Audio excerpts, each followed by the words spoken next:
해상 업무를 할 때 화주는 운송인에게 특정 구간에 대한 선적 스케줄을 요청할 수 있습니다.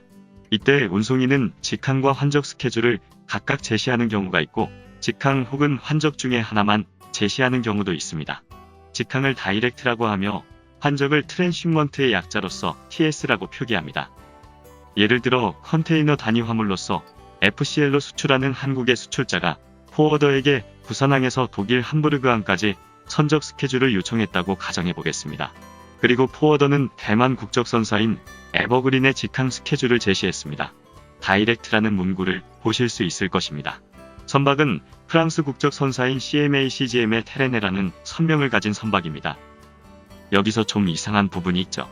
에버그린으로 선적 부킹하는 것인데 어찌하여 화주의 화물은 CMA-CGM 선박에 선적되는 것일까요? 바로 해운 얼라이언스 때문입니다. 세계 3대 얼라이언스 중에 오션 얼라이언스가 있는데 대만 에버그린, 프랑스 CMA-CGM, 중국의 코스코가 속해 있는 얼라이언스입니다.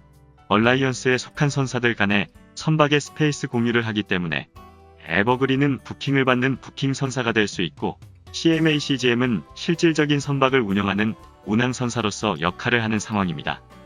어쨌든 화주가 운송인에게 제시받은 선적 스케줄은 다이렉트라는 것입니다.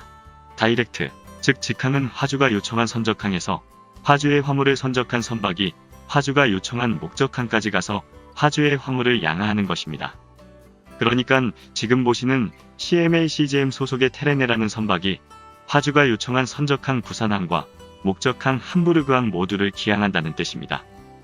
그리고 직항을 논스톱이라고 이해하면 안 됩니다. 부산항을 출항한 선박이 유럽의 함부르크항까지 논스톱으로 이동하지 않는다는 뜻입니다. 선박을 임대하는 용선 계약이 아니라 이미 스케줄이 정해진 정기선을 이용하는 것이며 정기선은 여러 항구를 기항하면서 아시아와 유럽 노선 서비스를 제공합니다. 한국발 선박 대부분이 중국을 경유하는데 그 이유는 중국의 물동량이 많기 때문입니다. 참고로 37데이즈는 운송시간입니다. 흔히 트랜시 타임 혹은 TT라고 표현합니다.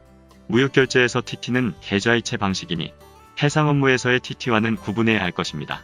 어쨌든 37데이즈의 의미는 선적항 부산항에서 목적항 함부르크항까지 대략 37일이 소요된다는 뜻이죠. 직항이라도 동일 구간에 대해서 선적항과 목적항 사이에 경유하는 항구가 많으면 운송시간은 늘어날 수 있습니다. 다음으로 환적 스케줄입니다. 환적을 의미하는 TS라는 문구가 보이시죠? 트랜스시먼트의 약자입니다. 환적은 화주가 선적 부킹할 때 요청한 선적항과 목적항 사이에 하나의 선박으로 운송되는 것이 아니라 선박을 한 번 이상 갈아타는 것입니다. 지금 보시는 스케줄은 부산항에서 함부르크항까지의 환적 스케줄입니다. 부킹 선사는 스위스 선사인 MSC이고 화주의 화물을 실제로 운송하는 선사는 덴마크의 머스크라인입니다. 이들은 2M이라는 얼라이언스에 소속되어 있습니다. 부산항을 출항하는 선박명 모튼 머스크의 화주의 화물이 선적됩니다. 그리고 중국 닝보항에 도착한 모튼 머스크에서 화주의 화물은 양하되어 일정 기간 보관된 이후에 다시 머스크라인 소속의 매츠 머스크라는 선박에 선적됩니다. 이후 여러 항구를 경유하여 매츠 머스크가 독일 함부르크에 도착하면 화주의 화물은 최종적으로 해상 운송을 종료합니다. 따라서 화주가 선적 부킹할 때 요청한 선적항, 부산항과 목적항 함부르크항 사이에 하나의 선박으로 운송되는 것이 아니라 두 대의 선박으로 운송된 경우입니다. 환적 스케줄은 환적항에서 대기하는 시간이 필요하기 때문에 일반적으로 직항보다는 트랜시 타임이 길어집니다. 아울러 환적항에서 태풍, 안개 등의 천재지변이 발생되거나 혹은 노동자의 파업, 급격히 증가한 물동량으로 인한 터미널의 적체율 상승 등 불가항력적인 상황이 발생되면 환적은 지연될 수밖에 없습니다. 그리고 환적 화물은 다른 화물에 비해 롤오버될 확률이 높습니다. 실제로 다음 항차로 밀려나면 트랜시 타임은 더 늘어날 것입니다. 화주는 환적항에서의 이러한 예기치 못한 상황이 발생될 수 있다는 점을 인지하고 환적 스케줄을 이용해야 할 것입니다. 이 부분을 받아들이지 못하겠다면 직항 스케줄을 이용해야 하는데 상황에 따라서는 직항 스케줄이 없는 경우도 있습니다. 물론 환적을 현명하게 이용하는 사례도 있습니다. 인도에서 한국으로 구리를 수입하는데 인도 수출자는 우기가 시작되니 현 시점에 선적을 해야 한다는 입장이었습니다. 그러나 한국 수입자가 실제로 구리가 필요한 시점은 2달 뒤라서 부산항 컨테이너 야드에 한 달 이상 보관해야 하는데 선사로부터 제시받은 프리타임이 2주밖에 되지 않아 디머리지와 스토리지 차지가 상당히 발생된다는 입장입니다. 이러한 상황에서 수출입자 모두의 입장을 충족하는 방법이 바로 환적 스케줄로 선적하는 것이었습니다. 인도에서 선적하고 말레이시아 포트킬랑에서 양화 후 상당 기간 보관하다가 다시 선적하여 부산항으로 입항하는 스케줄이죠. 물론 인도에서 선적하는 시점부터 포트킬랑 환적, 부산항 목적항으로 선적 부킹했으니 인도와 한국 사이에는 하나의 BL만 발행되었습니다. 단지 트랜sit 타임이 일반적인 경우보다 많이 늘어났을 뿐입니다. 다음으로 환적되면 BL은 선적항과 환적항, 그리고 환적항과 목적항 사이에 각각 2번 발행될까요? 방금 사례에서도 언급하였듯이 그렇지 않습니다. 중요한 것은 화주가 선적 부킹할 당시에 화물을 부산항에서 함부르크항까지 운송 요청하면 직항과 환적 관계없이 해당 구간에서 BL은 1회 발행됩니다.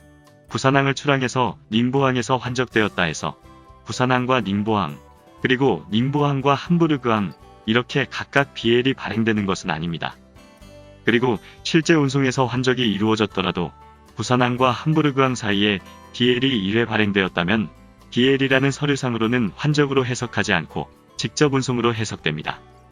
만약 화주가 선적 부킹할 때 부산항에서 닝보항까지 운송 요청하고 닝보항에 도착한 화물에 대해서 다시 닝보항과 함부르크항까지의 운송을 요청하면 BL은 각각 발행됩니다. 참고로 BL에는 경유항과 환적항 정보를 기재하지 않기 때문에 BL만으로 직항 스케줄인지 혹은 환적 스케줄인지 알 수는 없습니다. BL에 기재되는 선박명은 선적항을 출항하는 선박이지 BL의 목적항에 도착하는 선박은 아니라는 뜻입니다. 마지막으로 선적항과 목적항 사이에 경유하는 항구가 많으면 많을수록 운송인이 화주에게 청구하는 해상운임은 상승될 여지가 높습니다. 선박이 항구에 기항하면 조선사료, 예인선료, 터미널 비용 등이 발생되며 연료도 그만큼 많이 발생되는데 이러한 비용이 모두 해상운임에 포함되어 화주에게 청구되는 것이죠.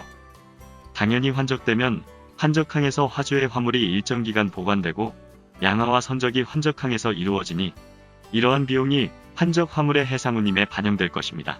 항공은 환적이 직항보다 저렴하지만 해상은 반대가 될 수 있다는 뜻입니다. 그러니까 해상 운송에서 환적을 하면 해상운임이 직항보다 높을 수 있고 트랜sit 타임이 늘어나며 환적항에서 선적 딜레이될 확률이 높아집니다. 이러한 내용을 인지하고 해상 환적 스케줄로 운송 업무 진행하시는 것이 좋겠습니다. 오늘도 도움이 되셨나요? 좋아요와 구독 부탁드리며 질문은 댓글로 남겨주세요. 지금까지 에듀트레이드 오브 TV였습니다. 감사합니다.